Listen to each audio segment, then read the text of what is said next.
Oh, look, everybody's here. I'll be a son of a gun. Wow. Wow. Snuck in at the last minute. Wow, that was literally the very second. Oh my God. Justice, I am so sorry to crash your show like this. I did not mean for that to happen. I did not. It's technology, man. It's technology. I'm so sorry. We are so happy to have you here. And for those who didn't watch the last show, who the hell is that sitting next to you? Oh, him? I just found him. I thought it was, cleaned up. This is my son, Jake. Hi, Jake. Hey, Justice, how's it going? Good. Ray, how are good you? to see you again. Yeah. We were talking about EVs late last night, Justice. There's so much around EVs. And so thank you for having us today. Well, thank you for coming on your vacation day and taking time out from spending it with your son, although I guess you're still spending it with him. I am. Whether he's enjoying it or not, maybe a different story. You enjoy it, don't you? Yeah. Yeah, I was going to say, I don't want to speak for Jake, but I think he had a good time last half hour. Yeah, I'd say so. And, I am a car guy, so, I enjoy hearing about this stuff and talking about this stuff. So, good. Yeah. And a car guy who's owned an EV, right? I have not owned an EV. Oh, okay. Where'd you hear that from? Heck no. I don't know. I thought I had heard that, but no, I guess not. No. Well, this is how rumors get started. Yeah, this is how it is. So Jake is a longtime EV owner. For those who don't know.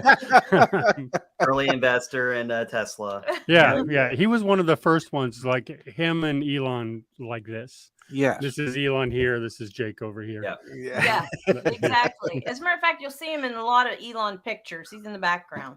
Yeah. At least you will be seeing that in the future. Now that Kimberly has mentioned it.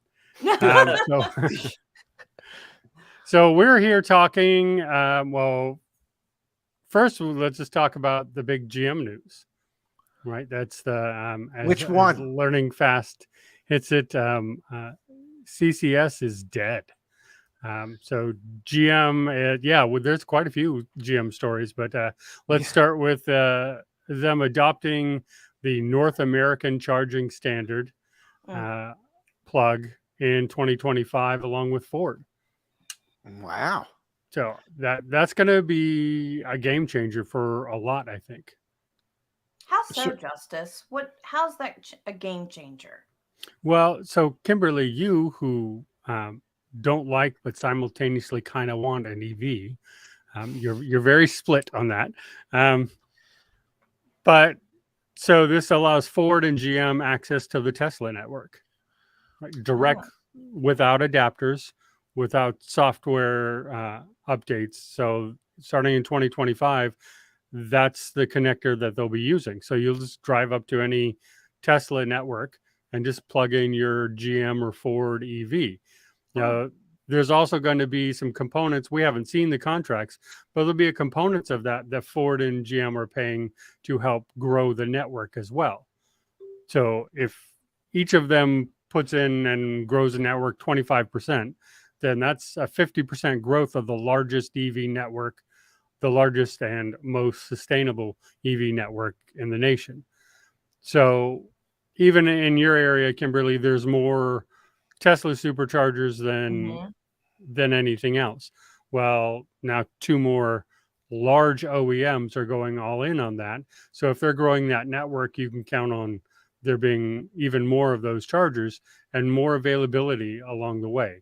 So that, I mean, as Ray said before we went on air, those of us who enjoy not waiting for a charging station might be a little bit annoyed by this, but it's good overall, and they'll have to grow the network. So I think it's great. Well, if I may, can we touch on? I mean, right now, you really don't have to wait very often if you go to a Tesla supercharger, and part of what Tesla has agreed to do with the federal government is to open up their charging stations to others, which ultimately could end up bringing way more people to those charging stations than what they had initially intended.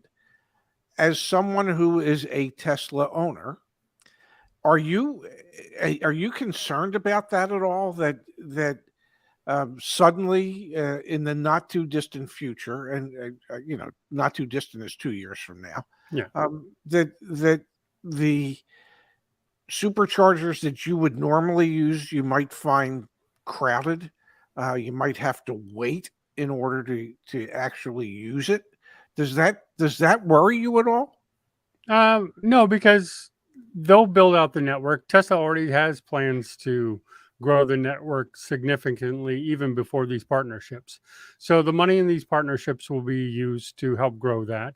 But overall, it's always better just for adoption to go this route. So I have to wait. And again, uh, it doesn't take that long at these chargers in the first place. So it's not like these lines that you kind of see on social media where they're sort of playing it up. It's kind of like going to Costco and filming the gas line and going, oh, look, at least I don't have a gas car where I have to wait in line to fill up my car. It's kind of, they're picking and choosing on these. Most stations, you don't have to wait. Even when these cars come through, most of the modern EVs now charge very quickly. It's not an hour. It's not even 45 minutes. It's barely 30 minutes in many cases. Like I said, my average is 15 minutes. It doesn't take that long. They charge really fast now.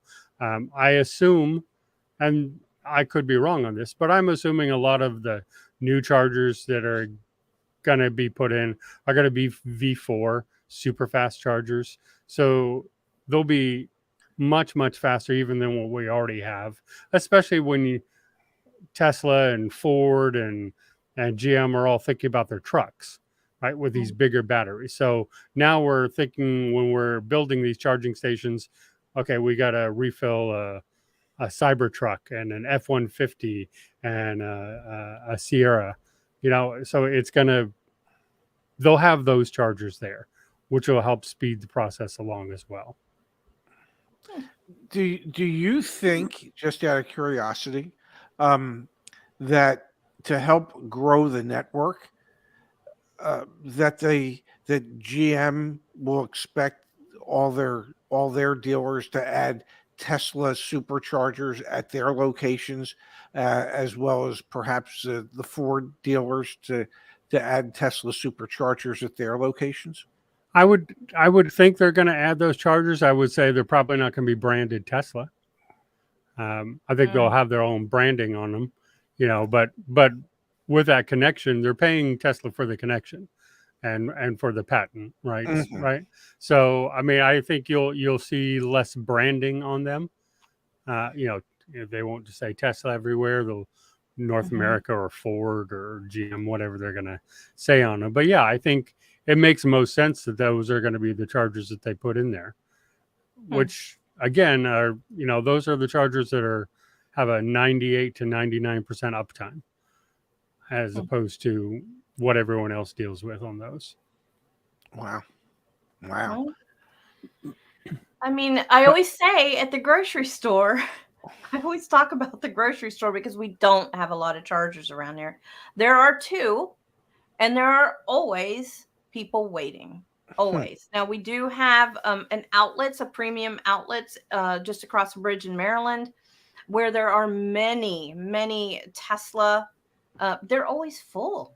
It's right on it's right on 70. So, you're talking about a major highway in the eastern United States, but they're always full. So these charging stations are part of the growing infrastructure to keep up with. Yeah, it's hard to keep up with that, but it's just, remember, we're still in the beginning. I mean, so it's just in the beginning stages, and already Tesla has that large of a network. Now these people joining, if Stellantis jumps in the game, then the Asian brands are going to have to figure out if they're going to change there or not. I know some people I've talked to online say they won't because of the CCS standard in Europe, to which I say yes, but Tesla puts in CCS in Europe in their cars, when they Mhm. sell over there and not here. So it's not. I don't see it being much of a difference. If they're going to sell it to the U.S., they'll have the North American charging standard. Will it be at some point kind of like the difference between beta and VHS was in videotapes and video players? Good that question. that ultimately the North American standard will win out? I think it's going to be the difference between unleaded and diesel. And I think you'll always have some sort of somebody else wanting to do their thing out Mhm. there. Yeah. But you'll have, so you'll always have a CCS by somebody wanting to do their thing, not want to pay that fee to Tesla for that charger. But overall, Tesla will be the unleaded of the group. And then the other people will sort of be the diesels of the group that Mhm. will also have something out there. So I don't know that I mean, it would be nice if everyone just got on the same and went Mhm. with it. But we're already seeing that bifurcation because Europe already has a standard. It's CCS. And in true American fashion, we go, yeah, we see that. Let's Yeah. not do that though. Let's We do don't this care. thing. Yeah. Yeah, let's do that. Yeah. I think CCS stands for metric system somehow. So Yeah, and the yeah, US is like, yeah, we're not going to do that. we're sticking with the inches and Yeah. feet and yards, and because we're America, damn it. Yeah, That's Now- how we do it. Yes, yeah. but wouldn't the market in Europe and China be larger for EVs than the United States? Oh yeah. Well, I mean, China's already the largest, Okay. and India's just starting to open up. That's going to be an enormous market, and Europe is already so. But again, we already have all kinds of different standards until the recent update with the EU. Phones weren't charging with the same cables all the way up to this point. So I don't see America's on alternating current. The rest of the world's in direct current. We do our own thing, and I don't think that's going to be different here. Mm-hmm. Mm-hmm. Jake, let me ask you a question. As somebody who drives a gas vehicle, the fact that Ford and GM are partnering with Tesla to be able to use their superchargers, do you think, as a consumer, that would cause you to think twice about going to electric vehicles, or maybe encourage you more to think about an electric vehicle moving forward if you'll be able to utilize the Tesla charging network?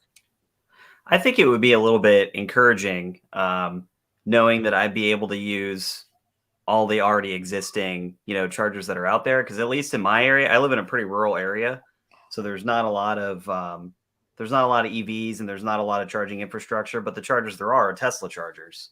So I know, like, specifically in my area, it would give me a little bit of peace of mind that, hey, I already know there's a bunch of Tesla chargers in the area, so I'm probably not gonna be too worried about, like, for me personally, this is my biggest anxiety about having an EV is, like, I don't want to get stuck somewhere where there's no charger, So if I bought an EV knowing there's already a lot of Tesla chargers in my area that Ford makes or whatever, if Ford made the EV, if I bought a Lightning or something, there's already a lot of available chargers for me to use.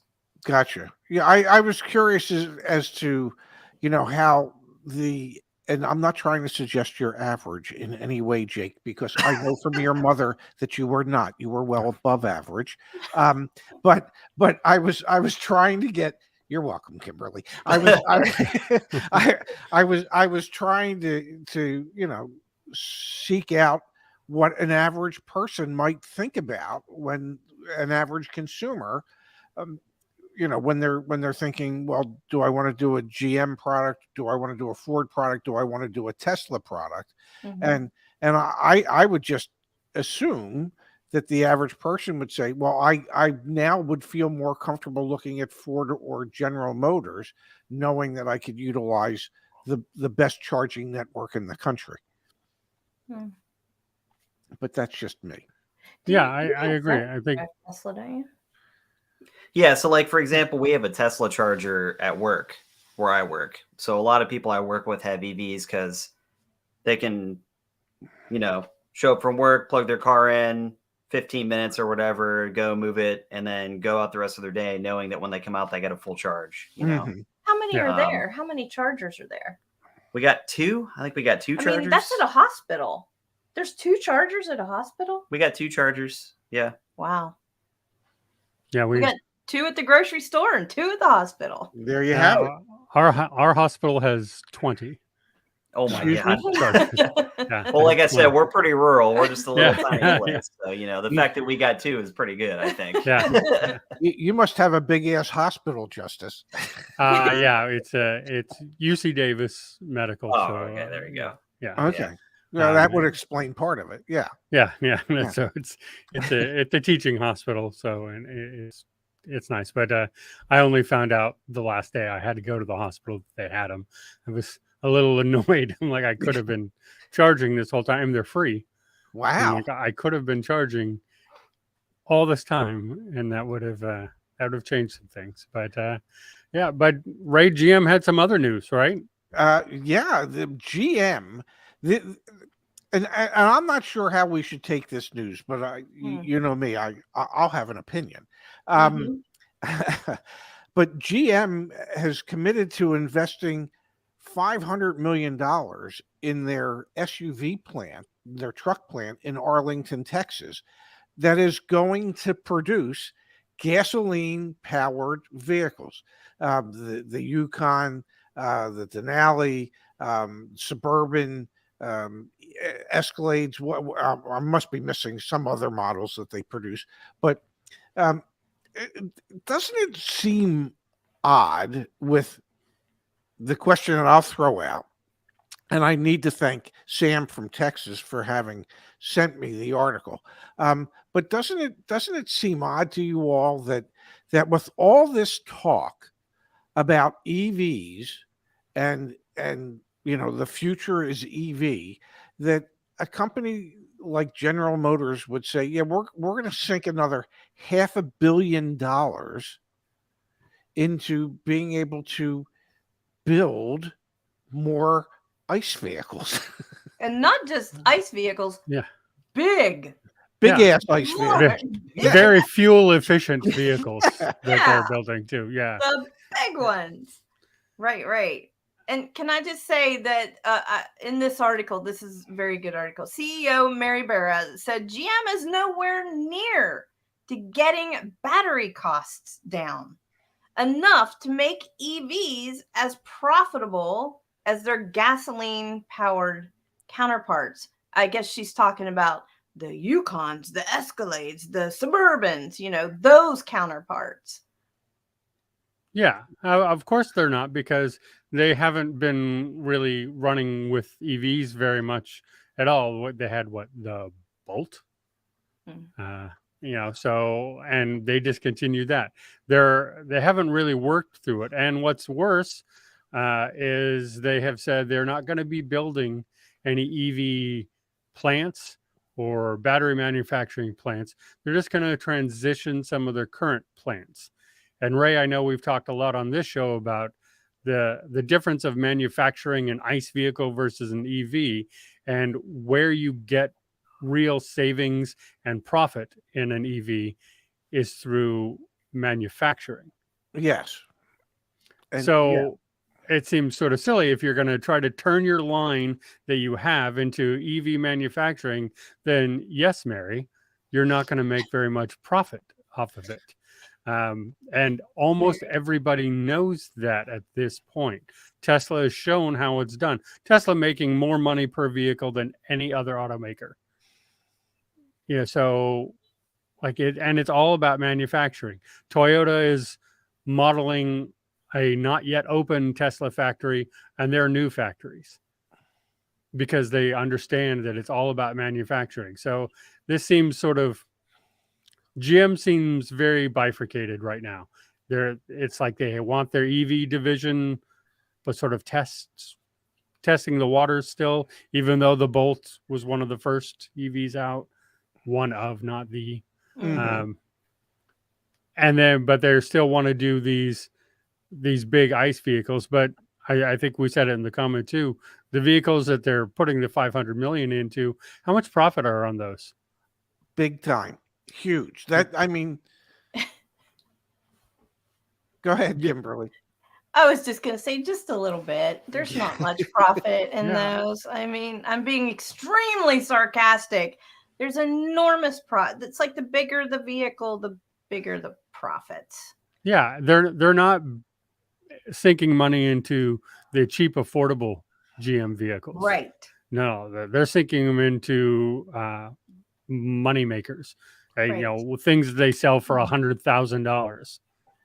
You know, and we've talked about in the past how, you know, most of these manufacturers are utilizing the profits from their ICE divisions to underwrite their ability to go into the EV manufacturing side of things.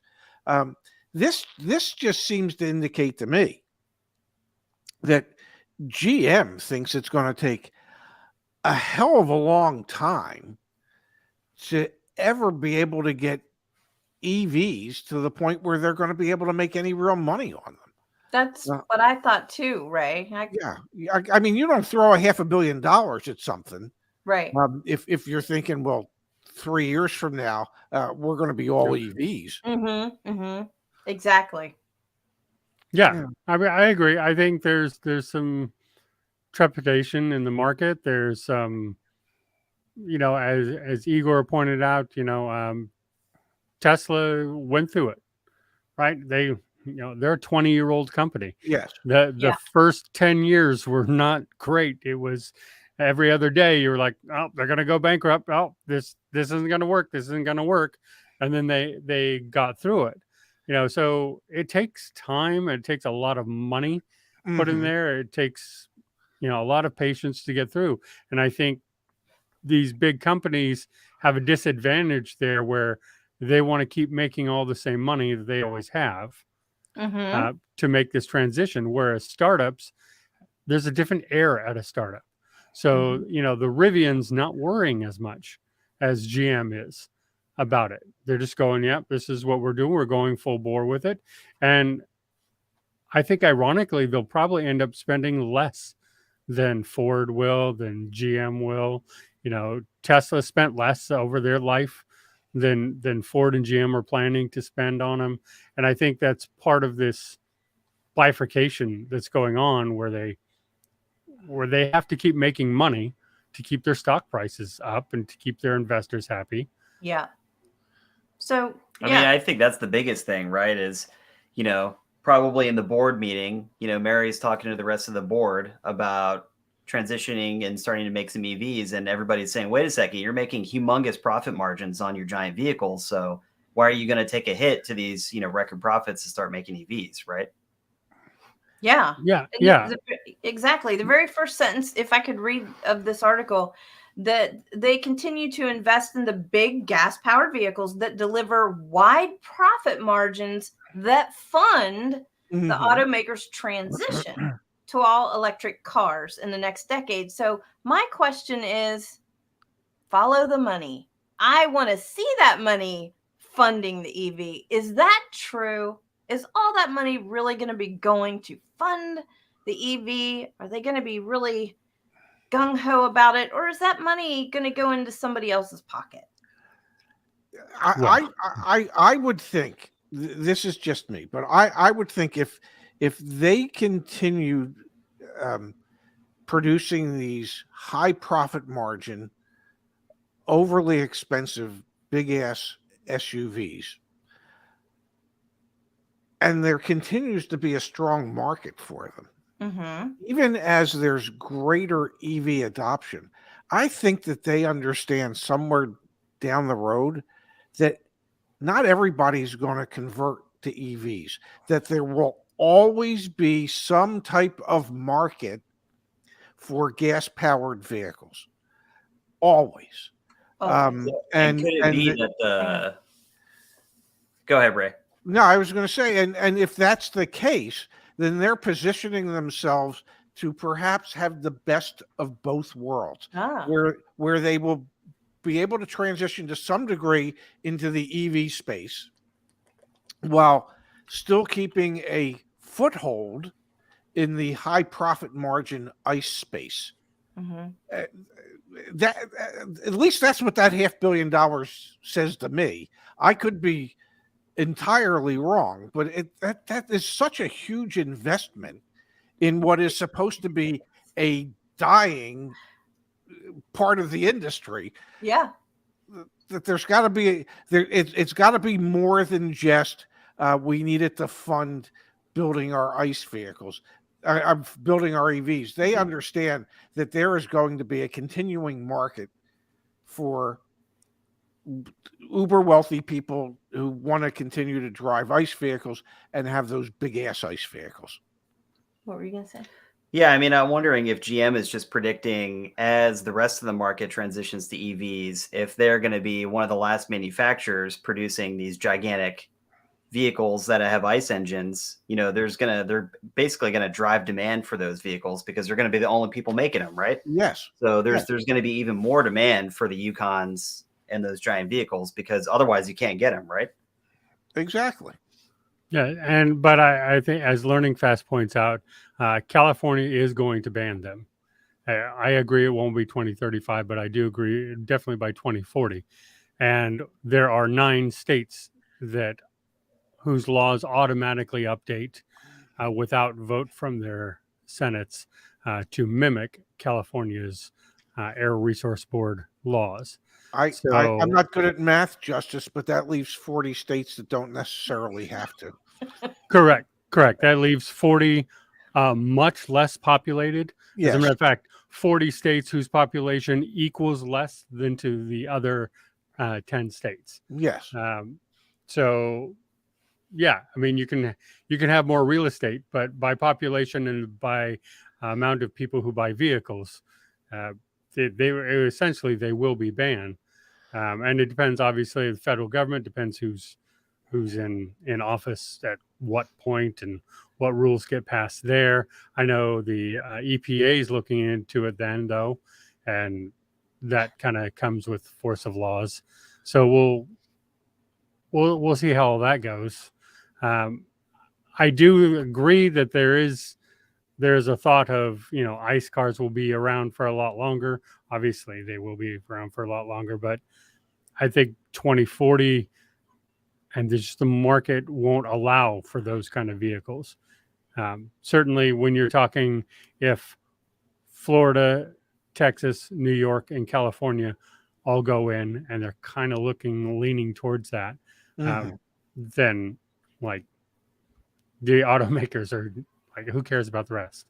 When that's all the population, you got half the population of the country who live in a place where you can't drive an ICE vehicle, then this could end up backfiring, or I believe you have a starred comment that fits that pretty well. Yeah. I love that comment. I lost it. Where is it? It's right there. Yeah. I love that. Yeah. That would be a heck of an exit package for sure. I mean, and look at Toyota. It can happen. Like, look, they ousted Mr. Toyota himself. Yes. Because primarily on his stance on EVs. And they said, okay, well, thanks, but don't let the door hit you. Yeah. I think Jake just wants an EV with a stick shift. That would be great. A stick shift EV. They're working on it. Makes the sound. He wants the sound as well. But do you want a fake sound, Jake, or do you want a real sound? If you had the choice. The reason I haven't bought an EV is just because I don't think there's an EV out there that's as fun to drive yet. So as soon as they perfect, the driving enthusiast EV, I'm on board. We've had this conversation with Mario before too. I'm just going to disagree that even my base Model 3 can outperform most performance ICE vehicles, and I have a lot of fun in driving them. But you're right; they don't rumble, they're not loud, they don't do all those things that are signs of major inefficiencies in design. That's right. Yeah, they don't do that. They That's corner really well. They pick up and go. They, they can go fast. The Model S Plaid again is the fastest production car in history. So they're there, but they don't rattle and bump and make a lot of noise. That's the thing, Justice. I mean, that's all numbers on paper. I need to feel it. I need to feel it in here, Yes, Enthusiast. Space is with you on that too. I know. Oh, he likes it. Yep, that's Yeah. right. Yeah. That's right. So I do. We just disagree on what fun is, and that's fine. I know we've talked on the show before about some of these government mandates maybe hurting EV adoption more than they're helping because of that pushback of, well, don't tell me what I have to drive. Right, that's me. You're Kind not of gonna thing. tell Yeah, me. yeah. Don't tell me what I have to drive. Just to your show last hour, Ray, with Zach and Kimberly and Jake that I wasn't invited to. But to that show, the same thing goes with these FEC rules, right? FTC rules of like, look, when the government starts telling your business what to do, there's no end to where that goes. There becomes no end. That is correct.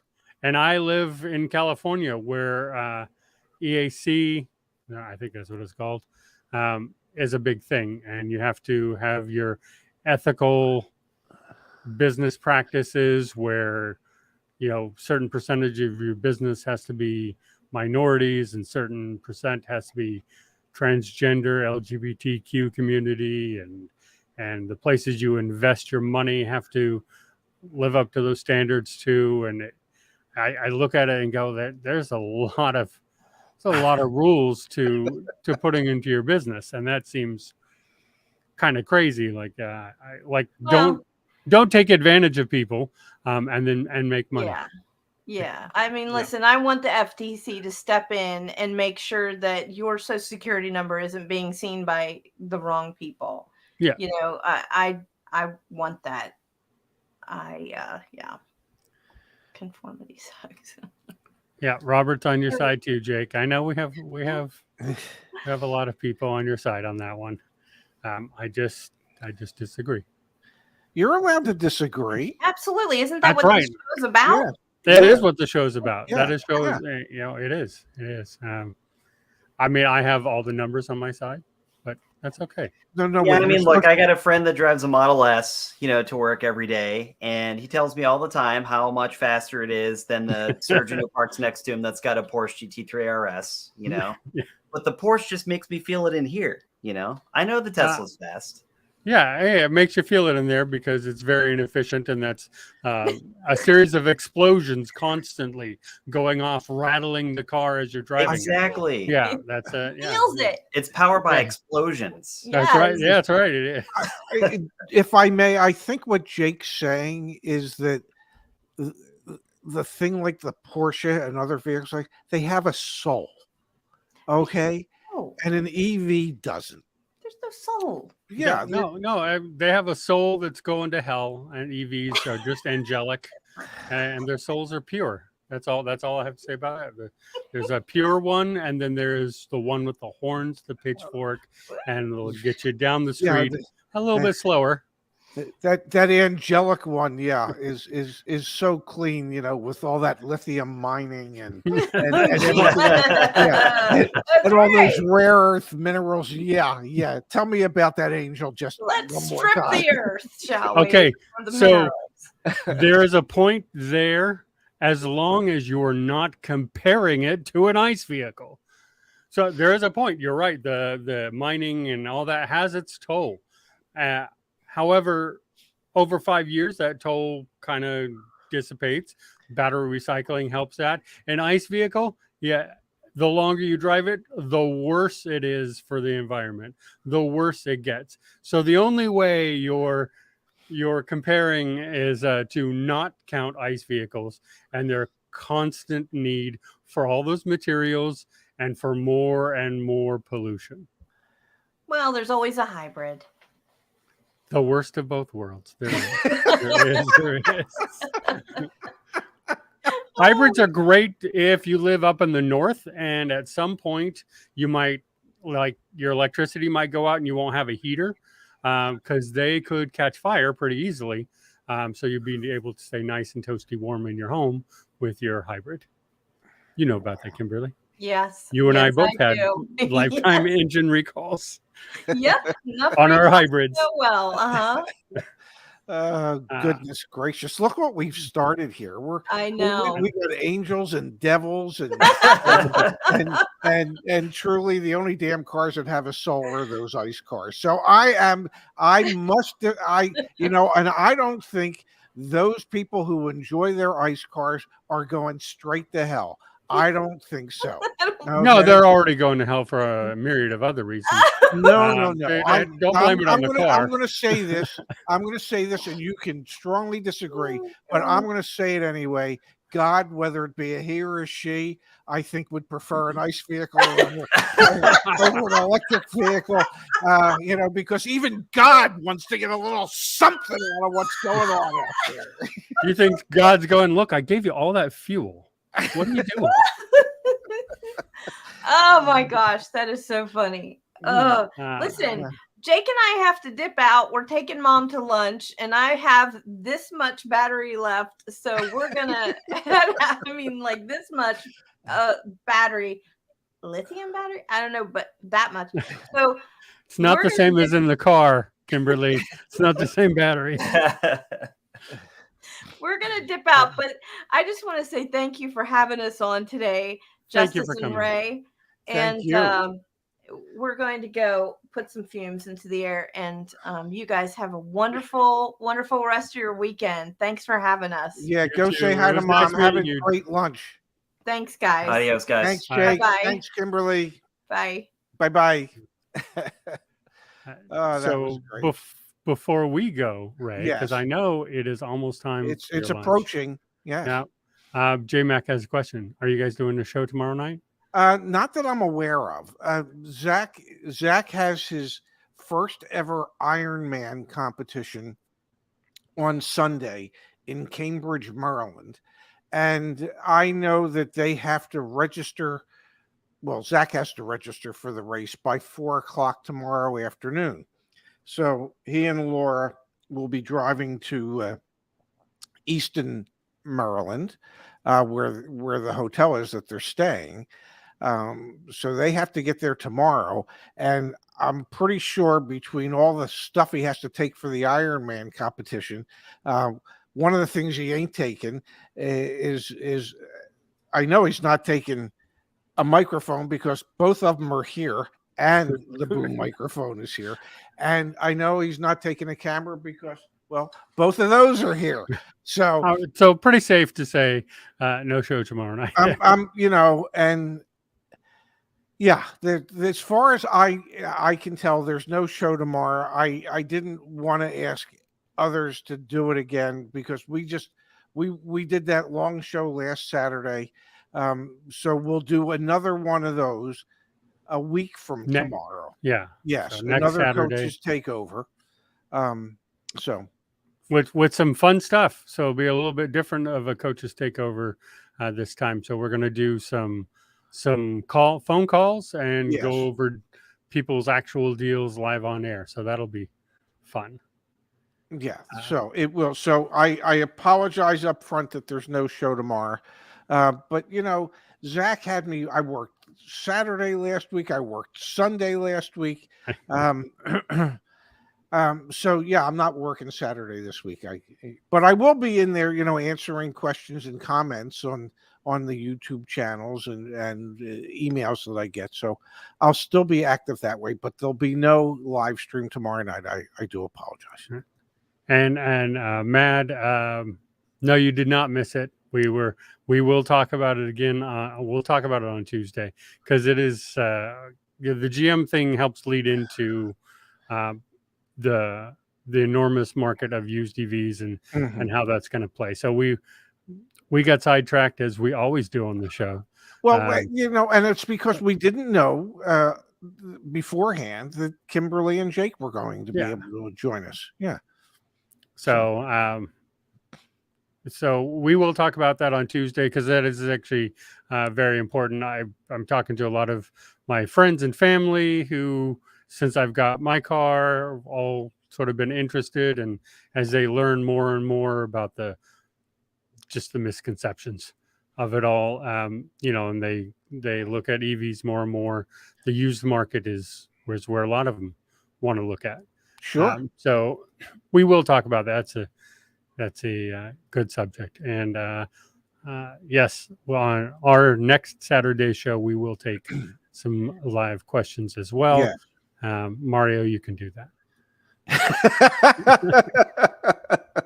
So you're funny. So thank you for being here. Thank you, Ray. Thank this you. is fun. I always like having the round table. It's always fun. Yeah. So we will be back on Tuesday, whatever day that is. Tuesday. Yeah. Yeah.